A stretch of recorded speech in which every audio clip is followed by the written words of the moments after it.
افغانستان د رئیس الوزرا دویم مرستیال په مشرۍ یو پلاوی ازبکستان ته ولاړ. د افغانستان اسلامي امارت د رئیس الوزرا د دویم مرستیال په مشرۍ یو لوړپوړی پلاوی ازبکستان هیواد ته په یو رسمي سفر تللی دی. د دغه پلاوي یو غړي مولوي انعام الله سمنګانی وایي چې په دې سفر کې به له ازبکستان هیواد سره د دوه اړخیزو او سوداګریزو اړیکو سربیره پر اقتصاد، امنیت او د ورته مسایلو باندې خبرې وکړي. راپور زیاتوي په دې پلاوي کې د روغتیا، فرهنګي برخې، برېښنا، لوړو زده کړو، د افغانستان بانک، سوداګرۍ خونې، ترانسپورت او ځینو نورو ادارو استازي شامل دي.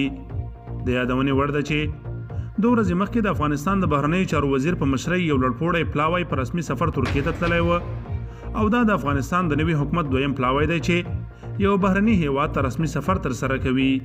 کابل ټکی کام یوټیوب چینل ته ښه راغلاست.